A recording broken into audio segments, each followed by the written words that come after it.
So, hello boys, let me continue with the second part. So, we already kind of showcased opponent goes fast castle into knights. If it's men at arms, it should be even way easier for you in most of the cases. Yes, you have the spearman, but you still have the ability to go with with the defensive emplacement and that emplacement against possible men at arms together with your upgraded outpost.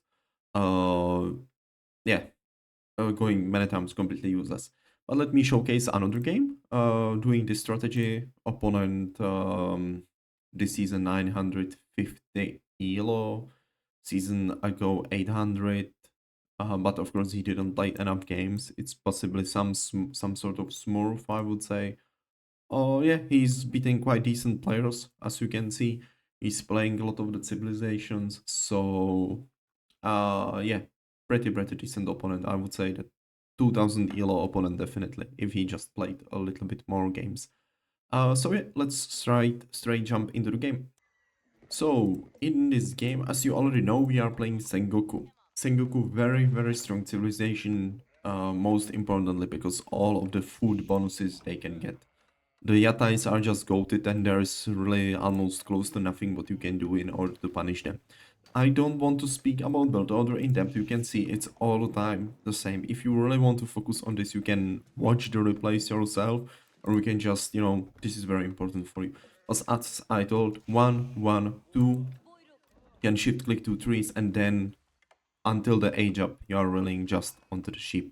Just small detail, don't forget to build a house and don't forget to build a military school the moment you have the resources, which is right now very close. Again, Sengoku, what you definitely want to know is the sources of the food. On this map, it's quite strong. You can park one yatai literally behind your base and it's getting you a lot of the resources.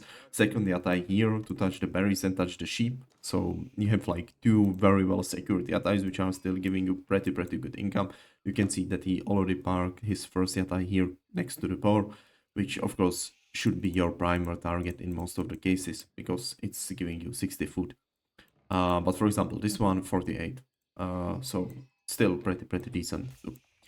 So you want to know where your food sources are, especially because you can try to harass them very early in the game with your.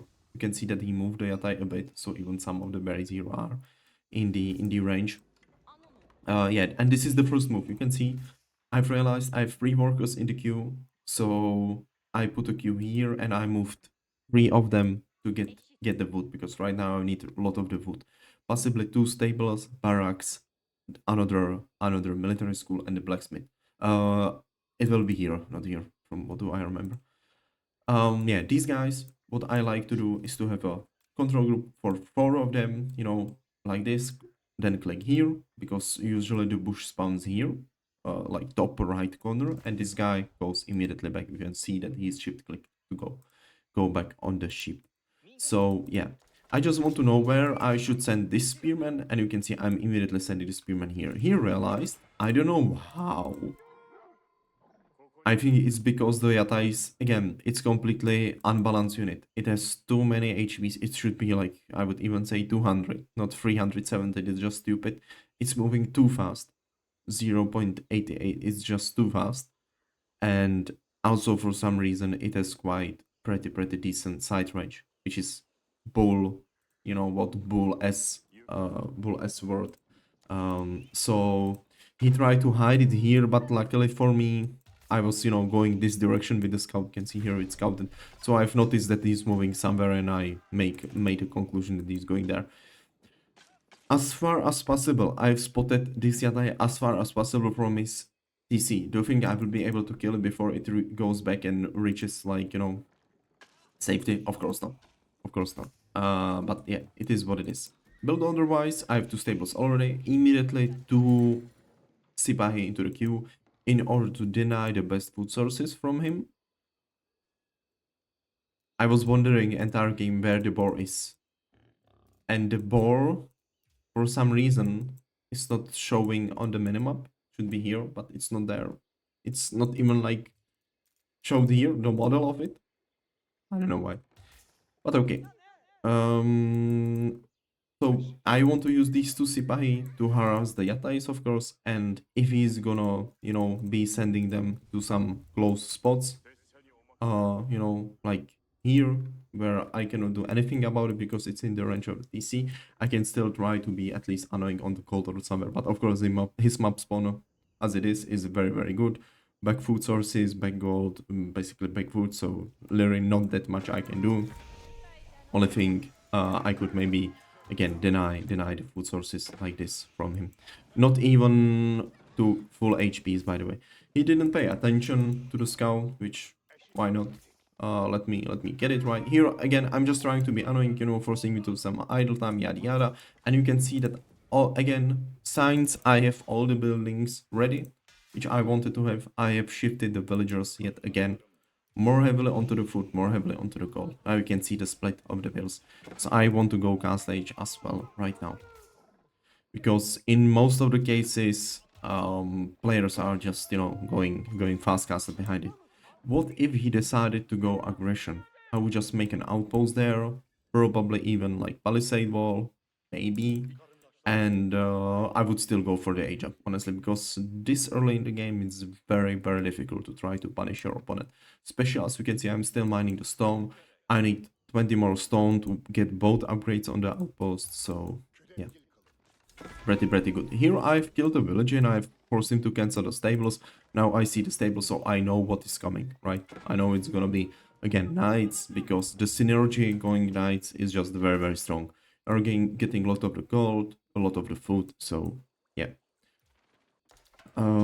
Luckily for me, he went with this landmark and not with the Shinobi landmark, because Shinobi landmark should not ever exist in this game. It could exist in Battle for Middle-earth, maybe in some Dota or some similar degenerate games, but not in like game based on like something from the history, I would say. Here I went just for the defensive emplacements here again, and yeah, the the plan is still the same as in the case against Macedonians. Trying to deny the relics, trying to be annoying on the food sources if possible. Here I will be very successful. I will manage to kill this Yatai food trader plus the Yatai itself, so it will be very, very good. At the same time, I'm trying to secure the relics for myself. Because do I have yes, because I went for the healers, not for the sheep. Why? Because I've realized I have two very, very good forces behind, food sources behind my base, plus possibly berries here, right? So why not? So the mobile part of the army is on the map trying to secure me the relics. With this spearman, which I initially sent here to secure this monk, secure this relic, they managed to find the Yatai because he was parked here on the ship, on the fishes, so why not? And yeah, with the knights, I'm again just trying, trying to be annoying on the map.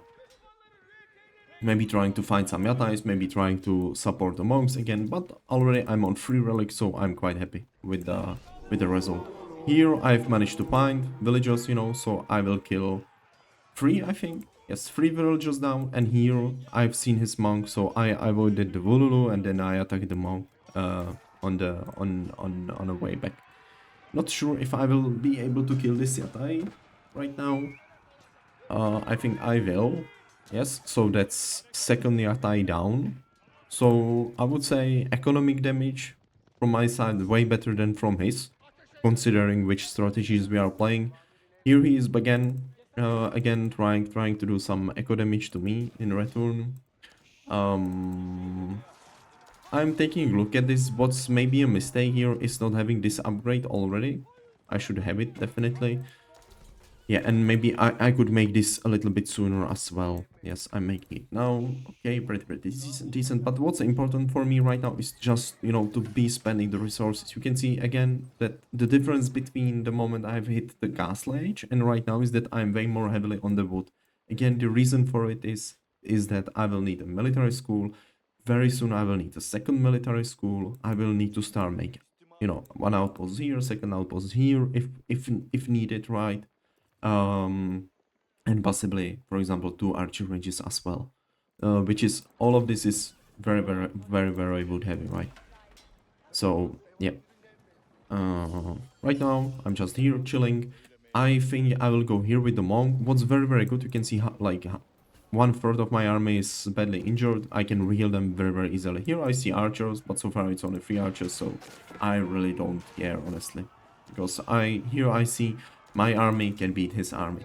The only thing I'm missing here, and I know I will make it a little bit sooner, later, is the Mechter again for the speed bonus. Here he's just trying to be annoying here with the knights. He's just, trying to get the value from them. But in the end, I managed to spot it in time and I will kill 4 knights for free, basically. So again, win situation for me. Special because right now I can play on defensive. Why? Because I have 3 military schools very soon. Or the moment I will have the wood, I will add the 4th one. Because I've took this vizier point. So I'm in quite decent spot, economic wise. At the same time, players on this elo are not dumb and they usually find a very, very good gap to add their second TC. So this guy, it's not like that he's committing to some sort of all-in. He's just, trying to apply pressure. Don't allow me to move on the map, on the important food sources, gold sources. And in the meantime, he's trying to secure his own winning condition by adding second TC, so his economy is better than mine. Because right now, villager-wise, we are on the same level. Of course, he's getting shit of the food from the Yatais, I would say. But at the same time, not that many, honestly, because I've killed 2, and he's also probably scared to move into very, very strong food sources because of the map presence I had previously. If I was turtlet in my base entire time, I can guarantee you that one Yatai would be parked here, second one here, and the food come would be way, way, way better. You should get this as well. Pretty soon, by the way. Yeah. So, but keep in mind, I still have the military schools, I still have the landmark. So technically, I have way more villagers than on the paper. Here again, the moment I feel I can do it, I can afford it, I try to move some sort of mobile units forward and I will try to find economy damage.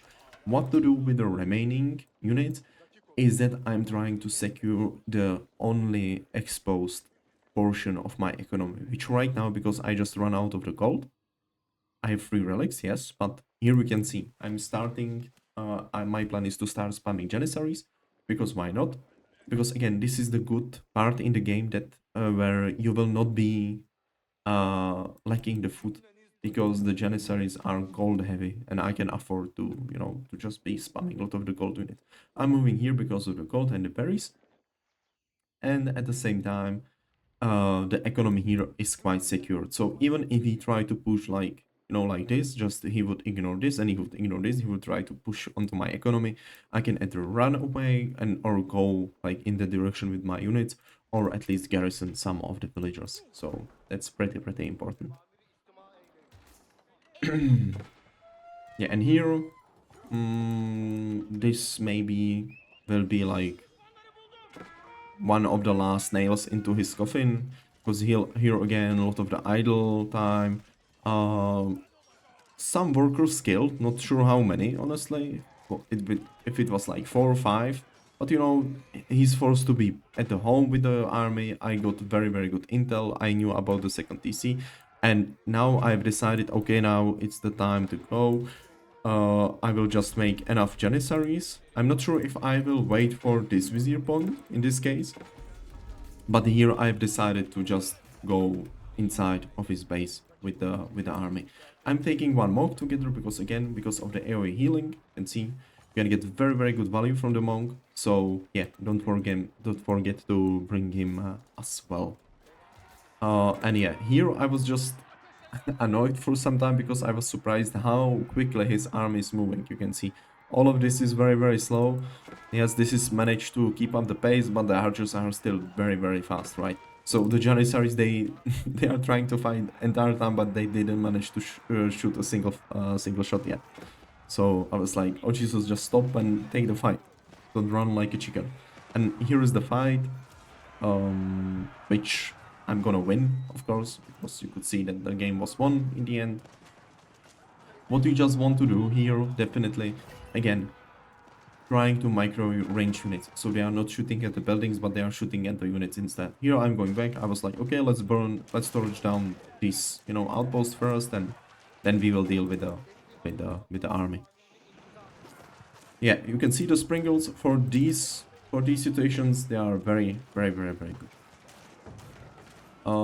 And behind this, you can see, again, I'm starting to float some wood, which, again, I can use. Exactly. Very, very good. Sardas, very, very good. So even though, try to keep in mind that even though there is something very important happening at the front line, it's not only about what's happening here. This is the matter of multitasking. I think my multitasking is honestly on very, very good level, if we consider my APM. But I think it's most because of my RTS experience. I played Company of Heroes, where multitasking is way more important than in AoE, even in the early stages of the game. Basically, science like first minute, basically. So, um, yeah, there is the fight, which I won. I didn't even use the Janissary Company Vizier point in the end. I thought I did, but here you can see, and yeah, I've started to make Sipahi. Why? Because I've seen him having archers, so I've switched the military schools to Sipahi. I still knew I have some spearmen, spearman mass, so I knew with the Sipahi, they can tank a lot of the damage from the mounted samurai, from the archers, and possibly even I've stopped to produce knights after like 15 of them because I was scared of him going I don't know how they are called, but the hand cannoneers, basically. The hand cannoneers, who have bonus damage into the heavy units. So yeah. And now let's check out the two remaining games. Yeah, so this one only 10 minutes. This was the game where I successfully managed to defend, opponent nothing extra, 1768 points. So it's not like some sort of semi-pro player, but still he reached above Conqueror 3 level. So let's go into the game. Okay, so here we are opening again, absolutely same. We are playing Golden Horde. I already showed one game with the Golden Horde, so let me speed it up a bit. Again, the base building is quite important. I know that I will be doing nothing in this direction, maybe possibly landmark here, but that's about it. So I made a house here, and I will be making, the military production in this direction. I've decided because I don't want to make landmark here, so landmark will be probably over there. Yeah, there it is. And now I will move onto the food. Yes, there it is. You can see I was for a little bit longer on the food source. So at the one point I had 0 on the food, and then I moved a lot of the bales. Again, you can shift click these villages quite easily. One goes back to the food, and the remaining 4s go onto the berry bushes. I have military school already. I'm not trying to do something crazy because of the same reasons I told you earlier. Before I go here, I cannot torch this down because there will be a Torgut or something, and then he will kill this Dark Age Spearman for free. Yeah, here I just age up. I'm immediately adding second military school blacksmith, and very soon I think I will make, not sure if 1 or 2 stables. But here I've noticed, oh shit, that's a lot of production buildings, and only 1 villager on the gold. Right now it's 2. Which, if he is fast casting behind this, is honestly not enough. So I was scared of some possible push from his side, and I have seen the Torgut here. Or not the Torgut, but Batukan, No, Batukan, Torgut, whatever. Knight, let's call it a knight. So I knew I had to quite speed up this outpost, so I've started to build it with 2 and not only with 1. Yeah, in the end with the 4, and my scout is here, so I can see how close is he, if he's like, very, very close, or if I will be forced to run away, or what is the situation. Like, I wanted to stay with the spears here, because this villager is covered by the spears, these 5 villagers are covered by the outpost, and there is nothing he can harass. This is very important, the scouting afterwards. The scout, basically, the game was won by this guy. Here I have seen his unit, and I was like, okay, it was 2 spearmen, 2 archers, if I remember correctly. Yes. So I've made very, very fast calculation of what do I need in order to kill this unit, right? So what I'm gonna do next is to... Yes, there are the units. I need to leave the stone because he has the archers. Of course, I have only spearmen for now, so I was like, okay, why not? And here I will just wait for 2 Sipahi, if I remember correctly. No, I will do it with the first one already. This is very, very important. If you are being some sort of all-in or something, you can get very, very good value from your mobile units again by doing this. And you can see I'm trying to do this as soon as possible. He did it quite smart, because if he sent only the archers, not supported by the Torgods, I could, right now, these two archers would be dead.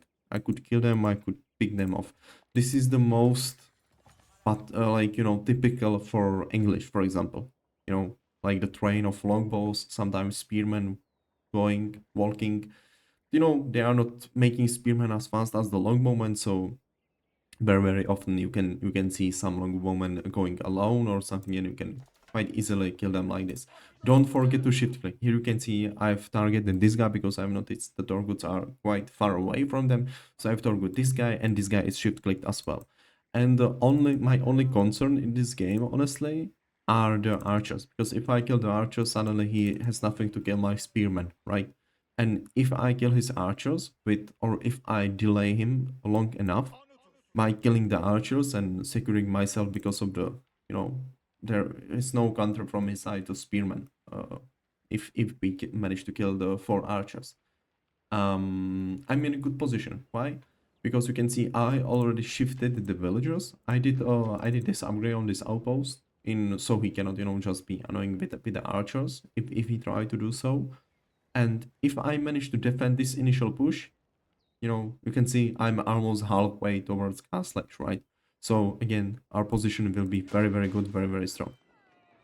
Yeah, and here I've just decided, okay, let's go. Let's try to avoid the spearmen, and again, let's just shift click the archers. You can see, I've clicked this button for my cavalry, and let's focus. Let's shift click the archers like this. And spearmen, they can be on the aim move.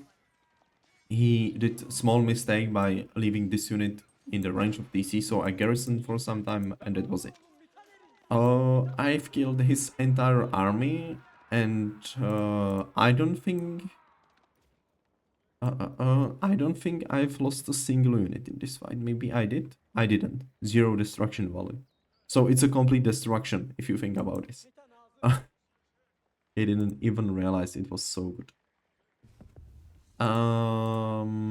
Yeah, so this was the fight. Here I'm just chasing him down. He's forced to run away, and here I go back.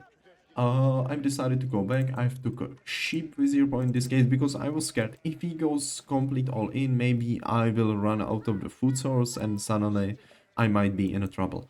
Again, these guys go back for potential healing. I could heal a lot of them to their full HPs again. And from the mobile part of the army, I will try to get some value. Don't forget what's important right now. I'm not making any units. The only units are reproduced where the two Sipahi very, very early in the game from the stables. From which, again, this is why getting value from the army is very important. I went like here I found the two archers being alone. Let's kill them. Right, they are the biggest threat for my current army composition, which are mostly the spearmen, right? If I didn't manage to find any units here, because he made only a few of them, to try to force me to overreact, or he stayed back with them, and then he walked like bigger party of them, I would try, just to be annoying. Here, on the cold, against some civilizations on the stone, potentially, on the berries, potentially, etc., etc. So still, getting a value from the units is the key here. Even if you pay only the small amount for them, it still matters. Here I've noticed, okay, I'm floating some wood, and my, infrastructure, my buildings, I have enough of them. I have two stables prepared for the gas stage. I have barracks already. I have the two military schools. Finally, I could move onto the stone again because the threat just isn't there anymore. I'm seeing the units here. I'm trying to go, somewhere. I think I've spotted this, in the fog of war. You can see the deers are dead, right? So I try to move there, but yeah, you can see. But he was quite following me, so couldn't really reach it. The moment of the age up, again, the only unit I will be producing are Lancers. I will stay on Spearman with this, and I will switch to Springals. The landmark will be switched to Springals. The moment of the age up, I will have enough wood to make third military school, and pretty soon I will have wood to make monastery as well. And then the only question is if I want to get this or this. In most of the cases, I would go for this. I definitely right in the current situation I am in. I really don't need this. If he tried to continue with the pressure, you know, I would definitely take it because I would be scared of being dived or something. Again, value from the units. I managed to go away from these units. He was not following me anymore. But yeah, here I just go here, ac like across the deers, but I didn't know there is the palisade wall, so they are just going like donkeys like this. This is pretty bad coding as well in the game, by the way. The units shouldn't realize there is a wall until they see the wall. I don't know why this game is working this way. I remember that in all the games, the units were trying to find the closest path as possible, and until they find something what was blocking the path, then they decided to move different way. I don't know. This is just completely stupid, right?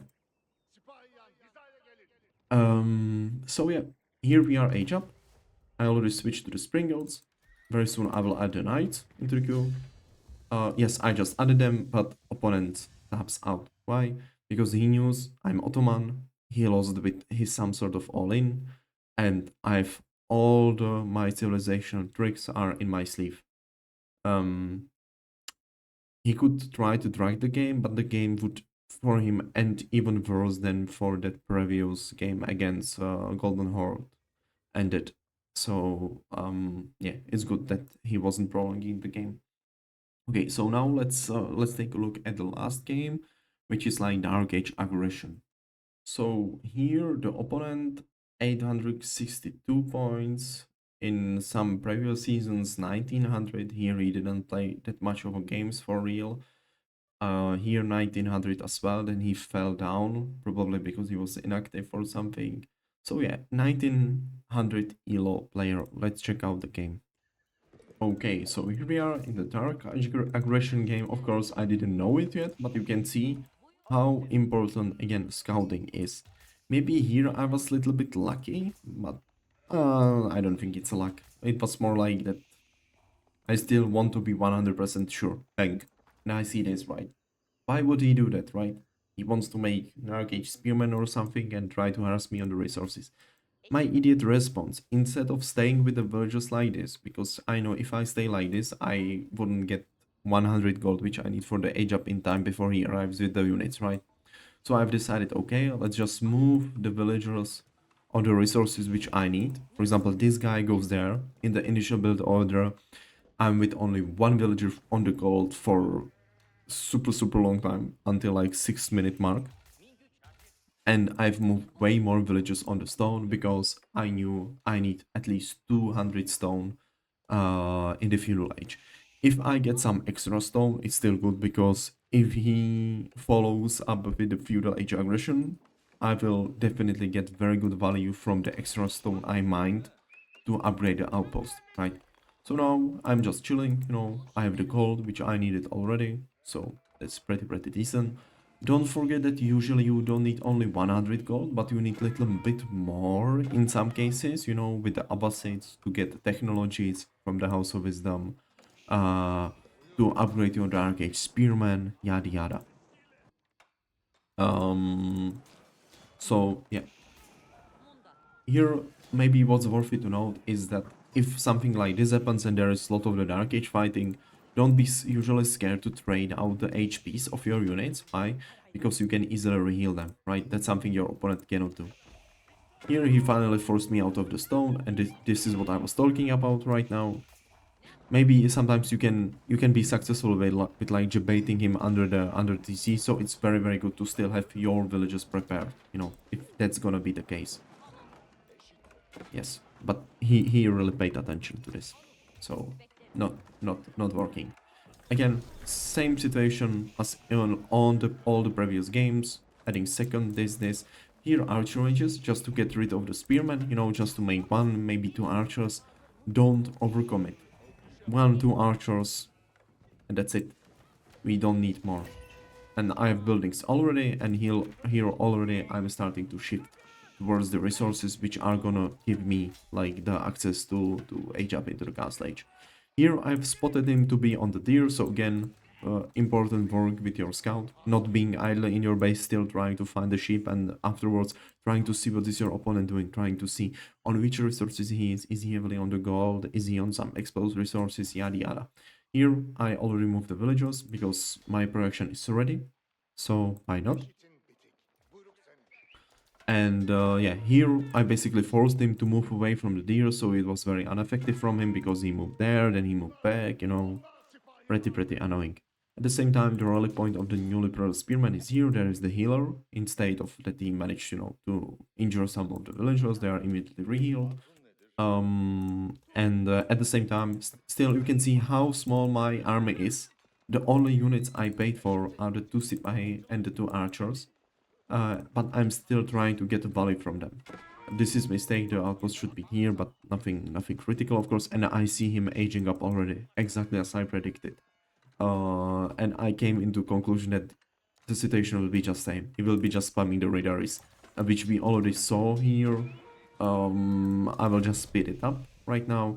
Again, similar situation, I'm securing the relics, because the moment of the age up, I want to pick them up with my monks. You know, that's one of the very good things which you can do with if you go with that vizier point. So yeah, I've took this one, I've took this one, I've managed to, you know, support the monks, save them. So I think in the end I will be on 3 relics again. And the situation completely same. Spring goals, I'm just browsing knights. Yeah, I'm making some additional outposts in order he wants to try to dive me. I really need this upgrade in order to deal with the spearman, and yeah, I will just leave the emplacements to do the work. Don't forget this upgrade; it's still very important. Even though if you go with this, it's still very important. And by the way, small detail, this vizier point, I didn't know it for a very long time, but it also discounts your second TC. So it has really some quite interesting, you know, um, like usage possibilities. Here I just type the mouse again, trying to get the value from the mobile part of the units, and in the meantime, the immobile units are staying on the defense. For example, here I was staying with Spearman here before I wall this one, because I have vision here, I have vision here, so my only exposed economy is this, for real. You know, monastery, free relics, again, I'm quite happy. And again, the same situation. But he's smart, he's doing it basically the same way as I did. He's rallying newly produced units to his exposed portion of the economy. And this is why playing against Macedonian Dynasty is very annoying. You cannot really touch them, because this is covering their like very big portion of their economy.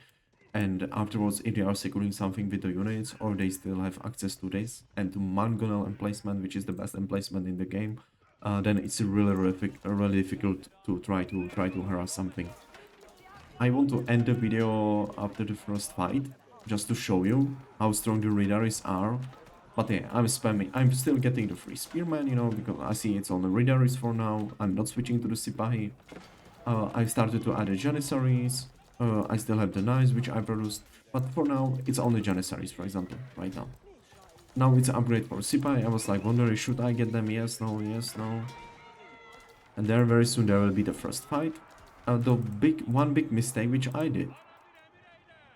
Because I lost them. I tried to go again for raiding and I didn't realize I've lost them after here. Okay, that's why he wasn't in that fight. Makes sense now. Because I've realized, as I was watching the replay, that I have lacked the Mector in this very important fight. Okay, that makes sense. And I thought he's there, you know, I didn't realize it was the only unit I lost. It was just bad timing. And here's the first fight, which I'm gonna win, because otherwise I would just lose the game. And here you can still see how Sipahi are strong, Sipahi as well, but Rigaris, Janissaries, Spearman, and I still... very good spot for me to fight in, because he cannot surround me from all the sides, and it was still quite close game. So yeah, crazy shit there. And from now on, I had upper hand, of course.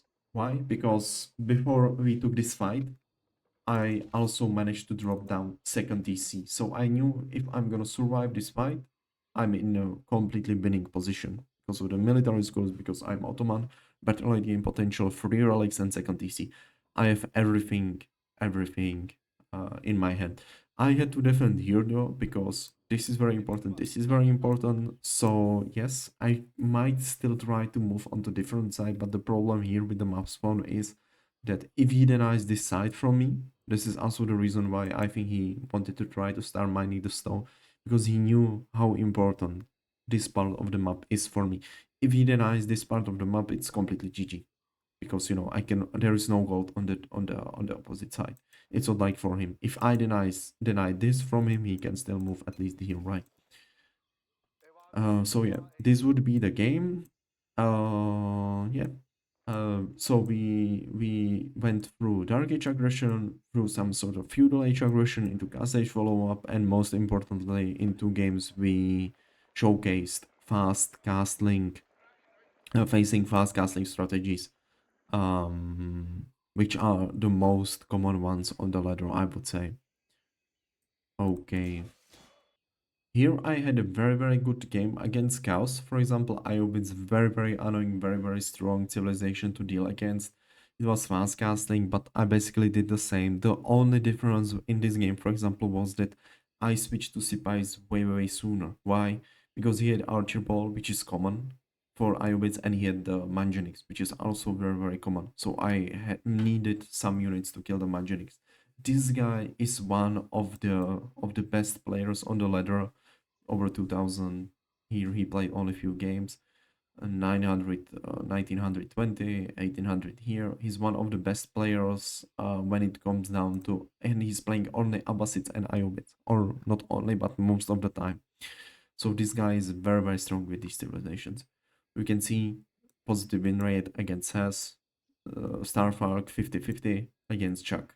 He's beating the shit out of the Chuck, for example, and he's playing mostly Abbasid. So likely the worst civilization in the game with very, very good, strong win rate. So I was glad that I managed to beat this guy as well.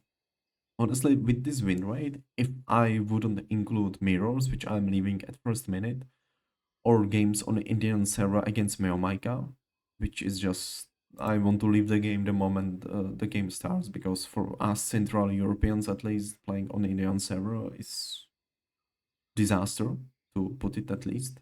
I have like 80% win rate, I would say, by doing this. So very, very good. And it's not like against, Conqueror, not even like Conqueror 3 players, but against people who are above that level. For example, I'm Conqueror 2 on this account, but my hidden alloy is over 1800, so of course, naturally, I'm playing better players most of the time. So yeah, this would be it. I hope this video teach you something. Maybe it's gonna help you with something, and let's see each other in the upcoming sessions. See you. Bye bye.